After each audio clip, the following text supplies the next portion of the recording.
Welcome back to the Slice Tennis Podcast, and I know what you're thinking. These guys are not on Zoom. They're actually in person, and maybe, just maybe, we are a little bit more handsome in real life than we are on Zoom. I don't know, but you're real, and that's a good thing. Real. This is We're incredible. not getting catfished. It's our first time, Stephen and I's first time seeing each other in person, first time recording an episode together. And of course, we are presented by Betway, but we have a lot of awesome things to talk to you guys about. But Stephen, we just got word about some rankings. Tough news, I would say. Tough news, but now we know where we are, what we need to improve on. Yeah. For those that don't know, some new tennis podcast popularity rankings just came out. This is the Pocket Watch rankings. He is a commenter on YouTube, and the rankings go as this. Number 1, Gil Gross. Number 2, Nothing Major. Number 3, The Serve Podcast.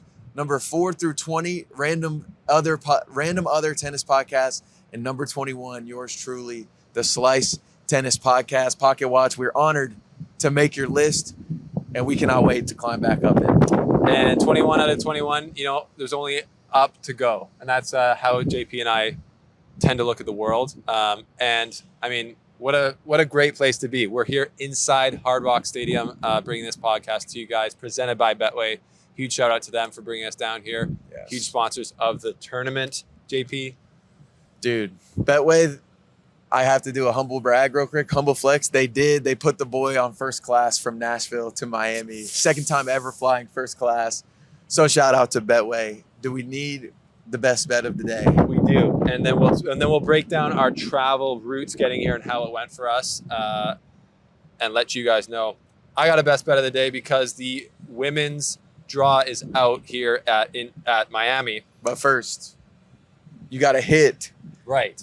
You got to hit an ace with Betway. Get up to $200 if your first bet loses, plus 50 bonus spins no matter the result. Scan the QR code on the screen so you can register, create an account, and redeem your offer. Offer is not available in Ontario, and you must be 18 and up to play. Please play responsibly. Now, sorry to cut you off. No, you got to play responsibly. That's the number one thing. And these odds that are now out for the Miami Open outright winner are super interesting in light of today's main topic, Mirra Andreeva winning in Indian Wells as a 17-year-old. Insane news. And obviously Jack Draper as well. The men's draw here in Miami is not out. So I'm looking at the outright odds for the winner of the Miami Open, and they got Sabalenka as the number 1 seed and the odds maker's favorite at plus 275 to win. They got Iga Swiatek at plus 300, fair. And then they got Mirra Andreeva as the third on their list at plus 850 to win. So really their question is, can Mirra Andreeva at 17-year-old go 3 in a row?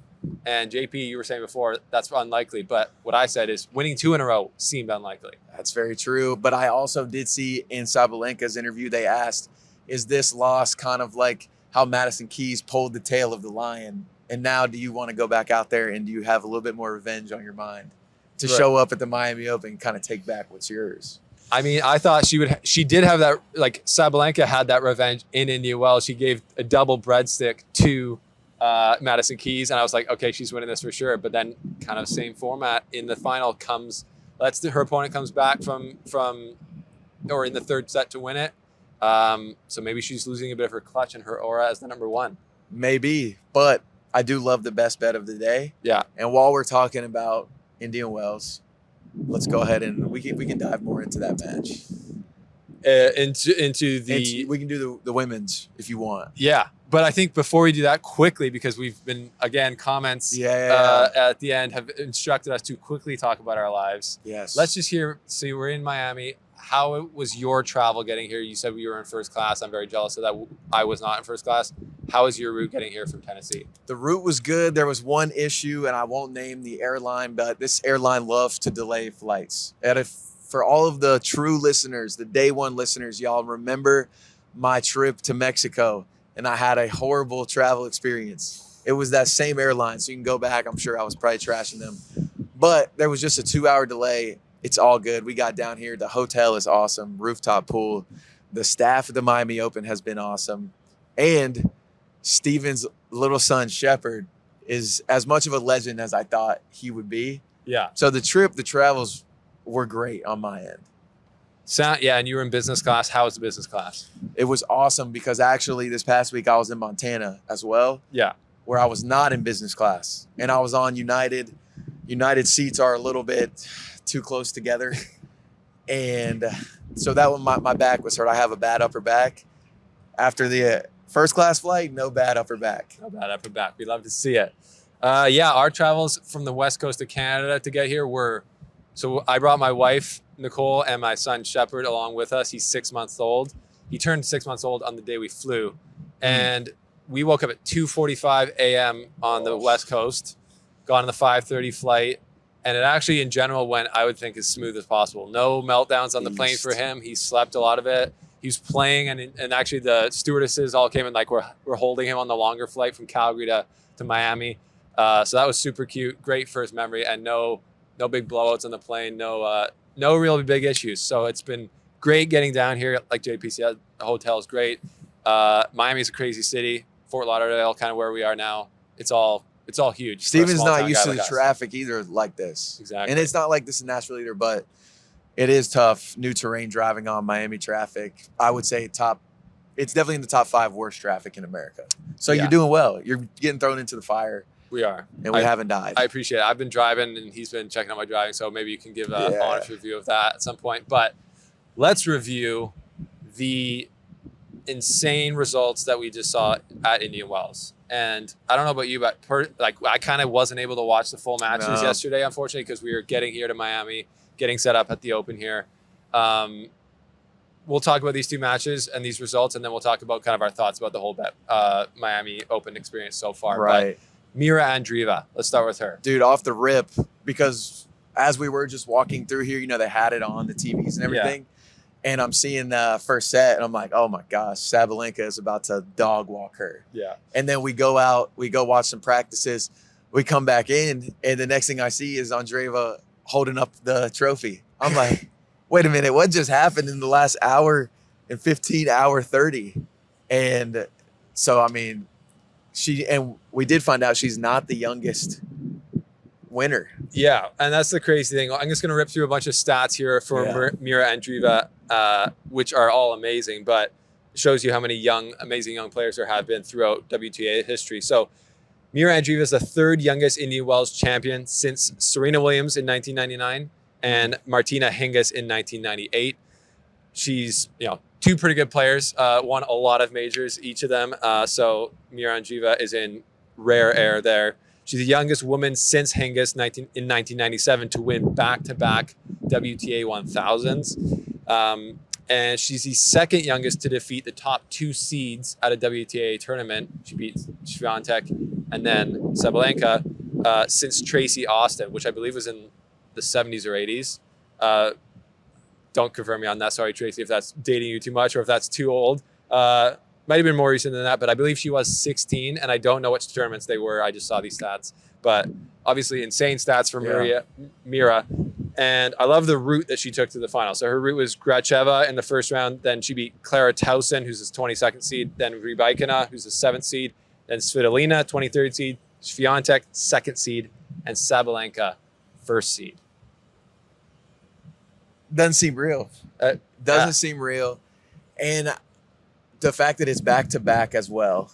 It's a lot of matches. We saw Dennis coming off of Dallas, going into Acapulco, made a decent run there as well, but the fatigue was there. Yeah.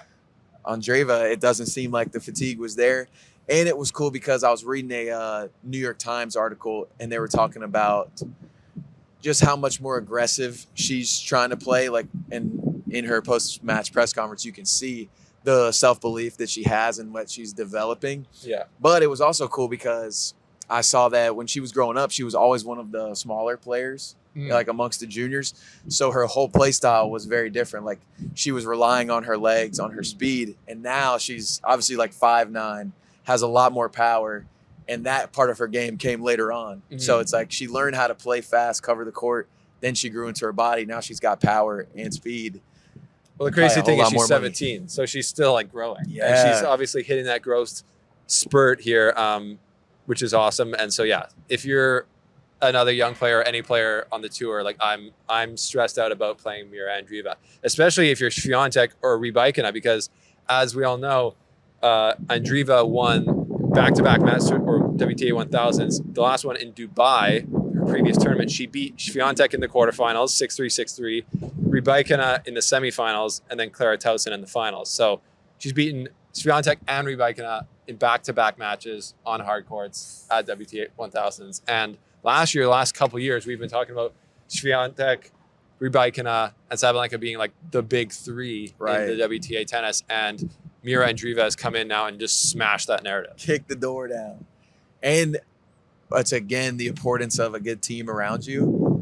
Sabalenka brought it up in her post-match. She's like, hey, did I say something wrong? No, that's true. No, it's just she has the greatest post-match press conferences. She does. But she was saying, Sabalenka was like, man, I wish I had her team around me when I was younger. I would have gotten here, hope maybe quicker. She's grateful for her journey. But it's cool because how many young players are out there that maybe were around a bad team and then they never really got onto the path that she's on. Yeah. So, and that's it. I forget Mirra Andreeva's coach's name, which actually Conchita Martinez. Conchita Martinez. Thank you, Wikipedia. But I believe, I looked her up on Instagram last night, and I believe she won Wimbledon when she was younger. First Spaniard female to win Wimbledon. We got facts. 1994, I believe. We got facts about Conchita. So she's obviously a great coach and has gotten Mirra Andreeva to multiple WTA 1000s at 17 years old, which is insane. I'd also love to Sabalenka dig at her old team, saying whoever she loves her current team, her old team, Her current team she loves, and after she lost in Australia, Sabalenka is so funny, so humble. I feel like you have a good relationship with someone where you can drag them in public or make jokes and they don't get offended, with JP and I. Yeah. But and so she does that in the Australian Open, then here switches it up a bit, dunks on her old team, but. Like you say, I like that. It's like, if you don't have the best start, you can always get there. And that's been Sabalenka's story. She had not the best start. She had the crazy serving yips. She was like, am I ever going to win a major? Now she's won, I forgot now, 3 or 4. Yeah. And I think it was actually only 3. She was going for 4 in Australia. It's cool, too, because Martinez, she was coaching Muguruza. Yeah. And so, obviously, and I think she was with her when Muguruza was in her early 20s when she won her first major. And I would love to talk to her and just see the differences, even in a 23-year-old and a 17-year-old. Yeah. They seem like they have an awesome relationship. But I don't know. It was Andreeva, this was in a New York Times article. She was saying how in her, prior to working with Martinez, she would see her in the stands at her matches, smiling, cheering her on. And she didn't really know at the time who she was, but apparently Andreeva is also big on YouTube, watching highlights and everything. She learned who she was. She was like, oh my gosh, this is so cool that she's at my matches. She was kind of scouting her maybe? I think, honestly, just there. Okay. And then, then conversation started. They had an initial meetup to see if they, vibe. Martinez was big on I wanted to make sure they weren't looking for a babysitter for her and they wanted to coach. Because I'm sure those young players, you never know, but she said she's locked in, eats clean, goes to bed early, tennis is everything. So I feel like when you're around greatness from in life, if you're around a circle of great people, they're gonna bring you up. And if you're 17, but you start with these, I'm sure Andreeva's been around people like that since she was a younger, even teenager. You just learn their habits and you learn their mentalities from a young age. So maybe you just skip a bunch of that youthful ignorance and youthful mistakes so many of us probably made. And just get to a higher level so much earlier. It's so true. They say you're the sum of the 5 people that you surround yourself with, or your 5 closest people. So as a tennis player, if you're just surrounding yourself with major champions from when you're 15 on, it's you're just gonna win majors. Then so I'm gonna start surrounding myself with major champions. It seems like Djokovic might need to drop Murray. He might start somehow losing major. Obviously, Murray has won them, but not as many. If he could get not as many Nadal on, not as many. So huge congrats to Mirra Andreeva and her fans. Amazing win in Indian Wells, and that plus 850 odds here in Miami. I think that has some value as the tournament goes on. Sometimes these younger players, they just why not me? Why don't I just keep rolling? I'm not really tired, but I'm 30 now. I get more tired than I did when I was 17. I'll tell you that. Yeah, they play with so much less stress too. There's so much less to lose when you're 17 compared to even when you're 27. Yeah, and and now she's firmly. She was already. maybe not in the top 10, but now she's firmly in the top 10. Yeah, I think, or maybe it was Draper. They said was going to be number 7. Yeah. Yeah, I was Both of getting these confused, people are yeah. going to be for sure in the top 10 now. And I guess that's a good point to move on to Draper. Yeah. Talking about Jack Draper, wins Indian Wells, his first Masters 1000. A player that a lot of people talked about and have just seen, and this guy's got so much potential. He's taking over the mantle of British tennis from Andy Murray. Right. And, you know, it's awesome to see people kind of like, oh, he had potential and now he's kind of here. He's beating the double bounce haters right now. Yeah, and I hope he does, because I don't think and there was actually in the Alcaraz match there's another weird one, right? Yes. But he did nothing wrong there. That was Mohamed Layani kind of bottling it. But yeah, stats from Draper's win, first Masters 1000. Well, actually the other stat is his route, which I think his route was absolutely insane. Fonseca in his first match beats Brooksby in his second match. So both those guys unseeded, but household names if you're a tennis fan. Yeah. Like all you guys are. Taylor Fritz, 3rd seed in the round of 16. Ben Shelton, 11th seed in the quarterfinals. Alcaraz, 2nd seed in the semifinals. And then Holger Rune in the final. Great news for Sinner, because his lead grew for the number 1. True. Yeah. spot. He's holding Alcaraz and Zverev. They're both like, oh, this guy's banned for 3 months. It's my time to get that first ranking back. And they're both choking on that. Brutal. It was also, before we get all into Draper, it was cool to see Rune back in the final. Yeah. Playing well. Yeah. You know, he's another guy like Draper. Everybody talked about him. He himself said that he was going to be a part of the next big 3. Yeah. And then he had dealt with his things, but it's good to see him back. Good to see him in a final. Yeah. I respect the, you know, believing in yourself. Like Mirra Andreeva actually said at the end of her in her press conference or sometime after, when she said, I'd like to thank myself for believing in me. Very Kanye West-esque. Old Kanye. Old Kanye. For those listening. Not new Kanye. Yeah, we don't like new Kanye at all. What else we have on Draper? Well, yeah, just talking about his level through the tournament, because coming into the Alcaraz match, you know, Alcaraz said it afterwards. He played poor because he was kind of nervous about the matchup all day. So that means a guy like Alcaraz is watching the way that Draper's playing at Indian Wells on those courts, and he's getting nervous, literally, because, Draper played so consistently well through the tournament. His serve is huge regardless, but he was hitting it huge and hitting it well. And then on those, he gets a ton of like that lefty spin, and it's a heavy serve, so that gritty court, it kind of causes more problems, I feel like, on the return than just the big serve on a fast court like normal. And then from the baseline, he was so good. And that's been part of the game where both sides can they can be amazing, but they can also go for little walks in the forest and not be good for a while. But I noticed mainly against Alcaraz, his forehand was really dominant.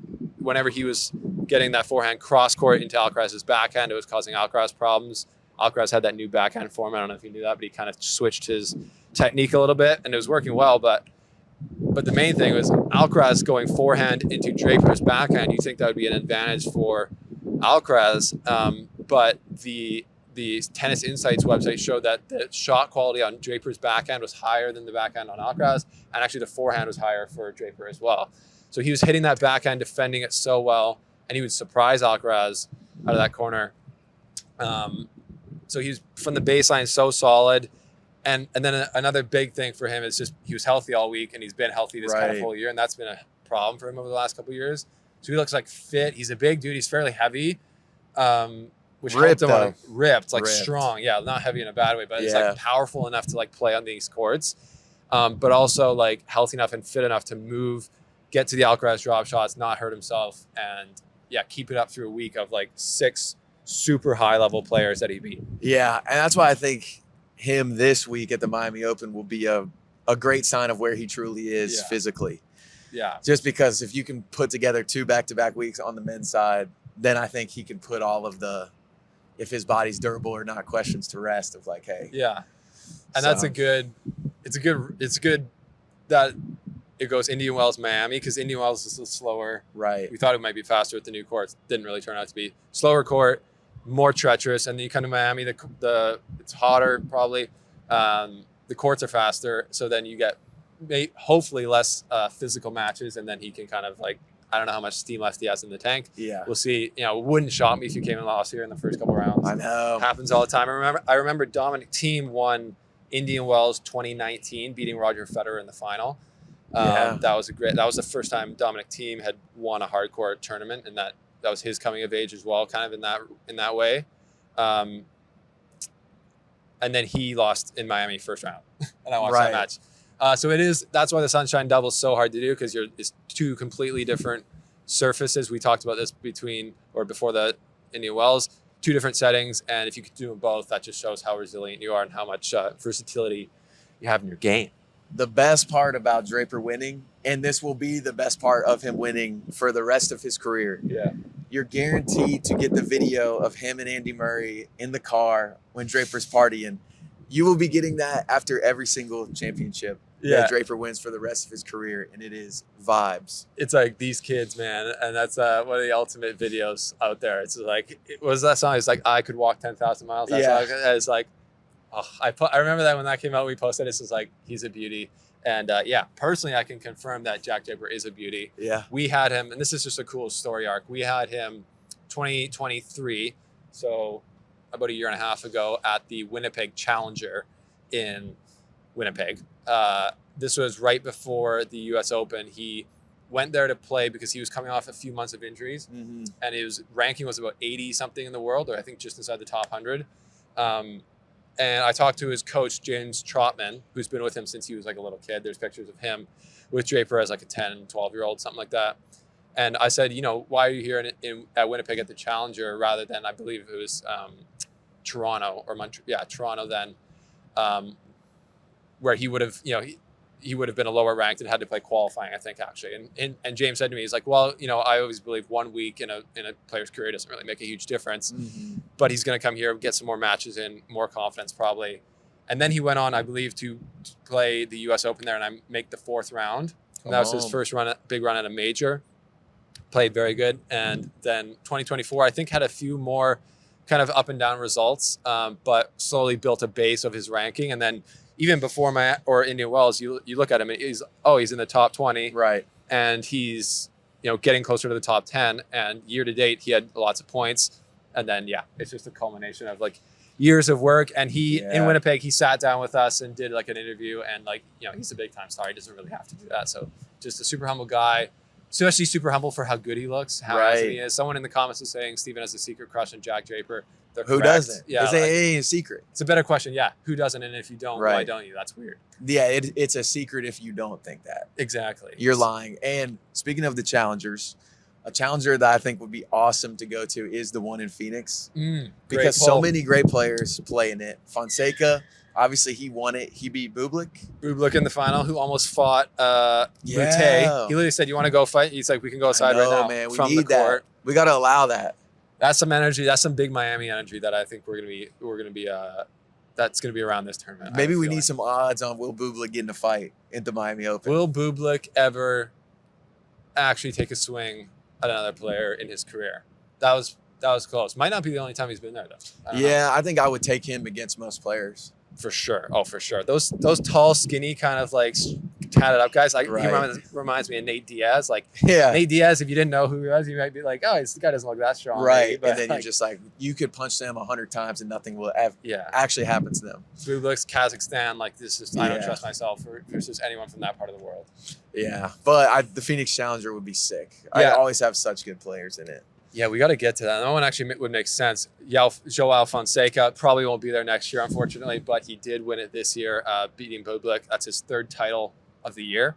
He won a challenger before Australia, then won Argentina, Buenos Aires 250, and now has won the Phoenix Arizona Tennis Classic, which had a bunch of other YouTubers there. Gil Gross was on the call. Come on. Craig Shapiro was there. We saw bunch of people. That looked like an awesome tournament. Dude, another slept on little stat that I think I saw was since October, this was a center fan that made the stat, because these are my favorite kind of stats when people they change the parameters to make sure their guy is in it. I respect it. But since October, Jack Draper has won the 2nd most amount of matches. Okay. To center. Word. And that doesn't surprise me now, especially with that. it's hard to win matches. People like, even if you go look at the top guys like Felix Auger-Aliassime or other guys who are like top, they've been top 20 essentially their whole career.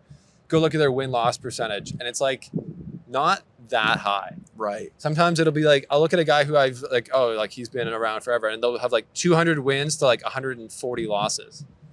So then you go look at Djokovic and Federer, and it's like, is it 1,000 wins? Yeah, for Federer it would be over 1,000 match wins and like between 200 and 300 losses. Yeah. So just an insane ratio, and those guys still in their career only won 55% of their points. I know, dude, because I always think about that Federer speech, commencement speech. Yeah. He's like, I've won X amount of matches and I've only won 53% of my point. It's like the margins are so small. So he's like, these juniors are going to go out there and like lose a point and get mad that they're losing every second point. It's like, I did the same thing. Yeah. It's all between the ears. It's all between the ears. This tournament is between some freeways. They call it, it's between a huge city here in Miami, and it's currently between the walls of the Hard Rock Stadium. So let's tell maybe our viewers, give them the lowdown on what it's like to be here at the Miami Open and your thoughts on it.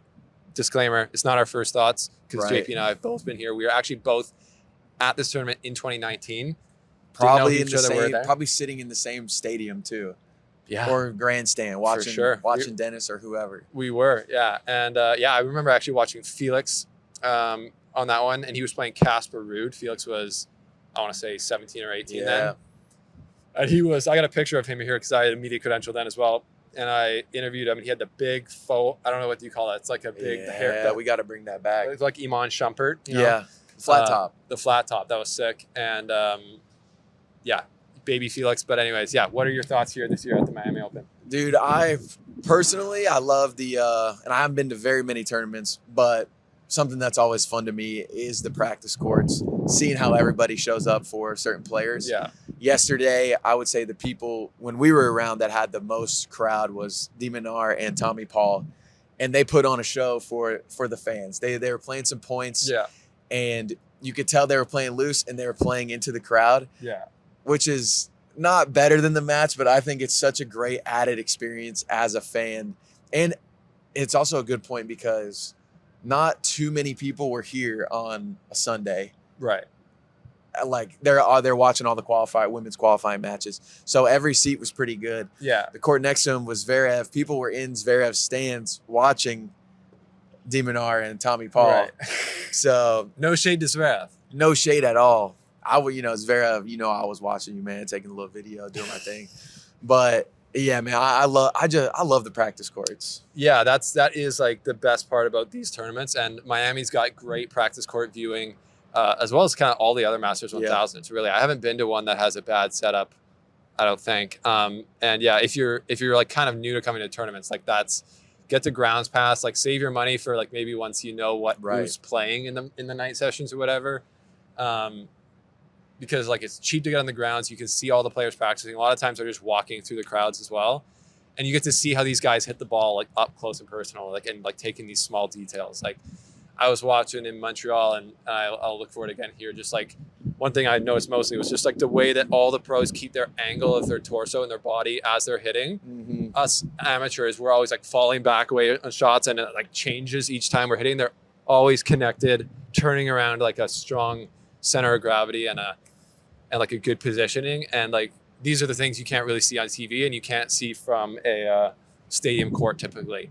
Right. Not saying that the stadium court's a bad deal at all, because this one behind us is super interesting. Yeah, but y'all can see it. Like what you see right behind our heads is the top row of the stadium. And remember, the Dolphins do play their football games here. Yeah. And honestly, it's not a bad seat at all. Right now, I believe, we got, I can't name who is practicing, but some very talented American females are playing behind us right now. Yeah. Another just thing in general about tennis at tournaments that kind of cracks me up is, not cracks me up, it's just different than other sports, that you will just be walking by a player like it's nothing. Right. Whereas in basketball, football, I mean, there's no shot you're going to see any athlete in the first 3 hours leading up to their game or anything. And with them, it's like we walk in and Emma Navarro walks by. whoever comes through. Freaking which Yemmer brother is playing? Oh, now I forget. Because whichever one it was, he was just walking around yesterday. Okay.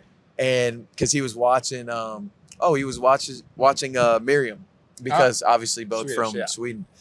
But yeah, he's just like chilling, walking back and forth. I'm like, dude, how are you not getting swamped right now? Yeah. But I don't know. It's cool to have that kind of access to the players. Just to even say what's up, give a little fist bump. Yeah, I love, like, when I first started coming to tournaments, that got me so jazzed. And the good thing about yesterday at the Miami Open, it was free day, so it was like anyone could come and you just had to register for your ticket. So we met and we did a ticket giveaway, which you can see on our Instagram and our socials.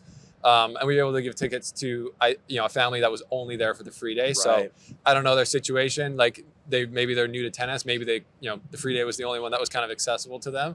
But now they're going to be going to sitting in club seats actually in the stadium on the Hard Rock with hospitality and everything. And that's awesome. And yeah, we love seeing people being able to experience tennis maybe for the first time.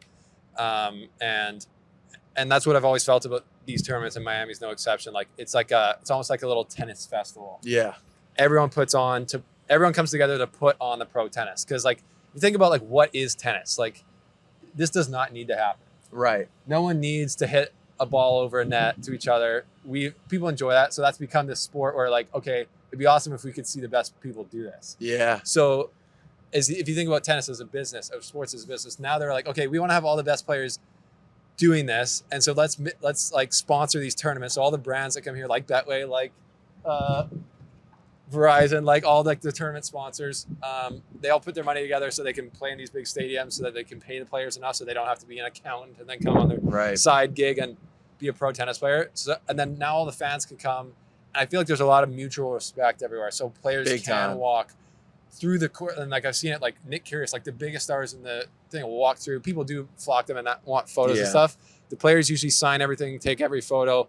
The fans aren't grabbing them, being crazy. Not that much security is needed, and I feel like that's just emblematic of what how much everyone appreciates that this exists. And in a place like Miami, obviously tennis is big in South Florida. There's like a lot of academies and everything. IMG Academy is across the state, but it's like 3 hours away. But as we learned yesterday when we were asking the fans about some of these players, we still don't have a lot of full tennis fans in America. So these guys are walking around. There's a good chance the average person here has no idea who it is if it's not Alcaraz or Coco Gauff. Yeah. And I also love seeing the outfits from people that this is the first time. Like the girls, they'll put on the tennis skirts and the guys will have on whatever. I'm like, man, y'all just bought this for this event, which I love. Yeah, respect. Because anytime you get to go to an event like this that's different, like it's once a year. There's football games, there's basketball games all the time in Miami. Yeah. They get to come to a big tennis match, big tennis tournament once a year, and it's so fun doing it up. It's like when your favorite artist comes and does a concert. Yeah. And like, all right, I'm going to put on my cowboy hat and cowboy boots and I'm popping out. Yeah. Same thing at the Miami Open. Which makes a fun environment. Makes it super fun. And the week's just getting started. So this is the first day.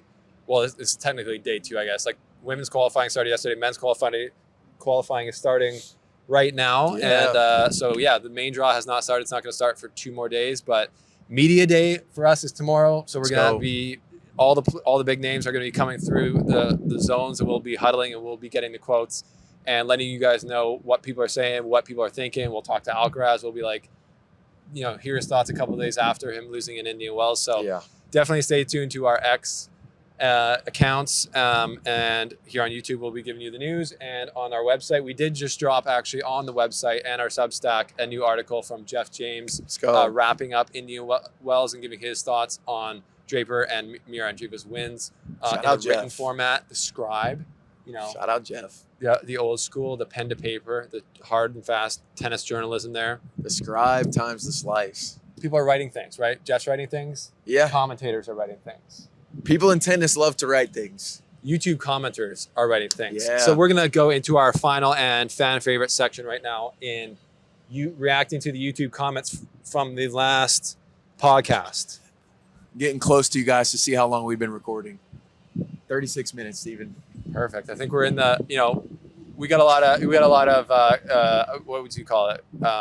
Sideline quarterbacks when it comes to how we should be doing the format of this podcast, which we appreciate because this is for the people, by the people. Right. But we'll start with the soft one for us. Let's hear it.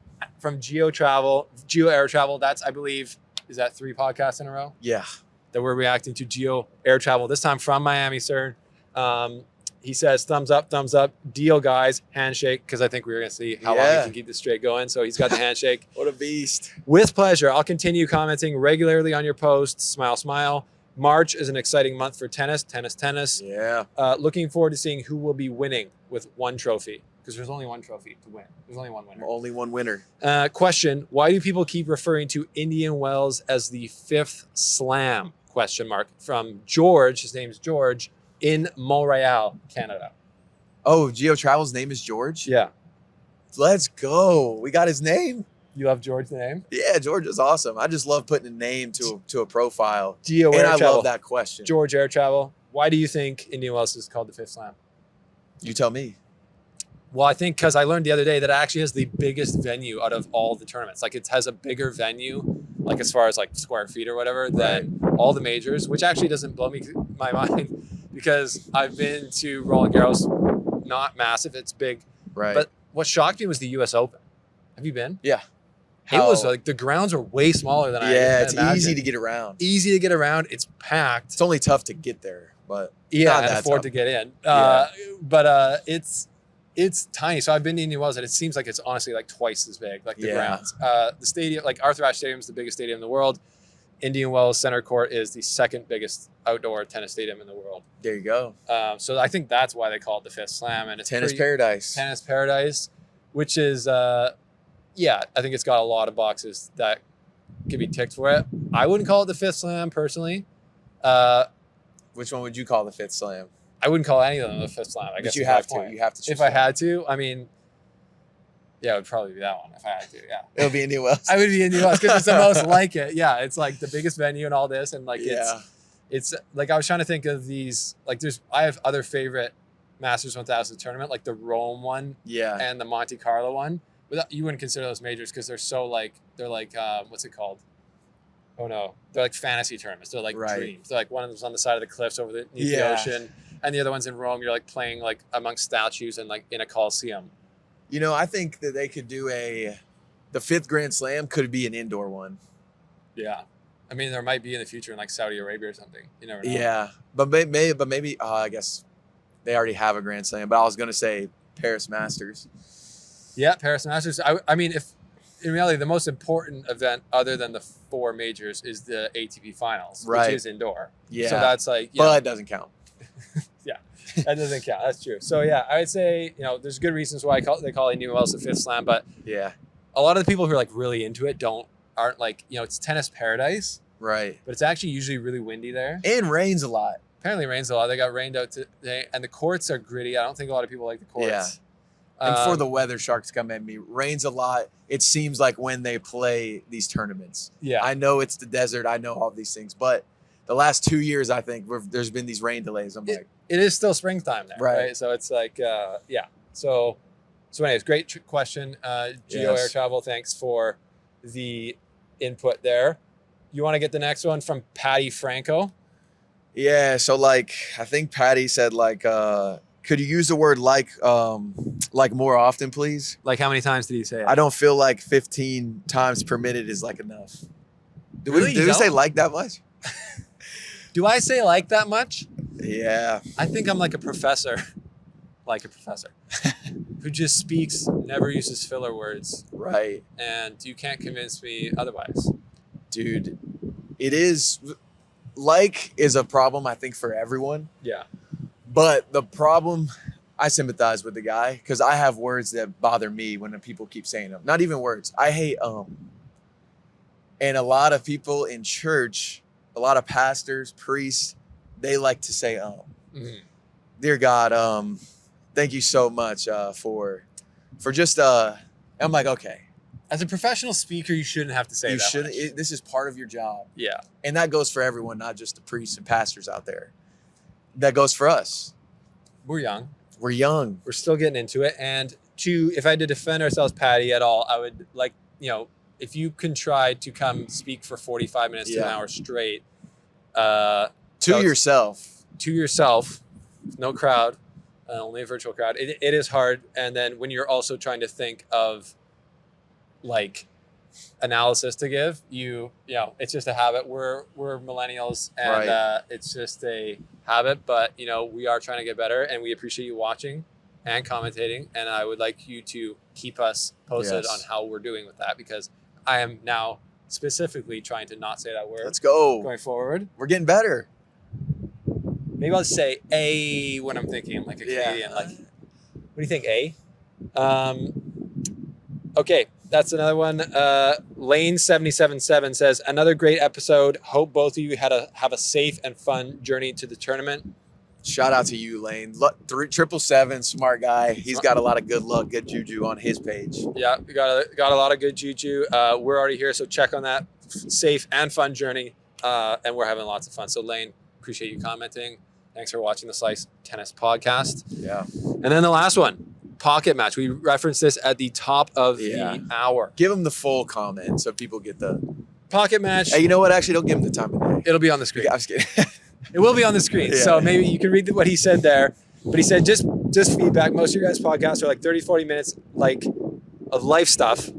I thought it's liar, bro. Liar. Life stuff and things that literally have nothing to do with tennis. Well, first of all, I don't think that's true. Yeah. I don't think we've ever been 30 to 40 minutes into a podcast still talking about ourselves. Right. And first of all, the first thing we usually do is intro, which JP does a great job of talking about the tennis. Then we talk about best bet of the day, which is about the tennis. Which you said is a drag, which I'm assuming because you don't like gambling, which is fair. We always say bet responsibly, don't do it if you don't want to. We're not trying to convince anyone to start betting. We're just saying if you're going to do it, use Betway because they're a great partner. Right. And they have a great platform to do it with. He says sometimes it's cool to see how your weeks are. It should be kept to 2 to 3 minutes tops. Don't hate that note. But you try to tell me about your week in 2 to 3 minutes. I would like to hear more than 2 to 3 minutes if you're at a cocktail party or something. But for the most part, good note. Good note. And then the podcast rankings, 21st out of 21. I wouldn't lie if it hurts my ego a little bit. Yeah. Ego is the enemy. That is true. Ego is the enemy. I don't really have an ego. I try not to. I mean, fourth, I would love to see 4 through 20 because I don't even know if 20 tennis podcasts exist. That's right. If we don't hate your list, we love Gil Gross. We love Nothing Major. We love Sir Podcast. Like you do have good taste, but now you just got to expand your palette. Yeah. You got to expand your palette, and you do have to prove in the comment on this video who the 4 to 20 are random other podcasts, because I find it, if you can't name them and you haven't watched them, how can you rank us below them? Right. You've clearly watched us. Nice move from not that I'm a troll, but from somebody that does like to get engaged on Twitter and everything. I do respect your game right here. The list, that's a nice move. It takes, we take 2 to 3 minutes. You want us to take 2 to 3 minutes on our weeks. You probably took 2 to 3 minutes to write this comment. So we appreciate the time you took to watch our show, watch this one, and leave a comment. And that's all the comments we got from last week. Let's go, and thank you guys for commenting. Do we have anything else? Nothing else on my plate. We're just going to go get back into watching matches, watching practices, interviewing players, collecting information for you, the fans, and disseminating it here from the Miami Open, JP.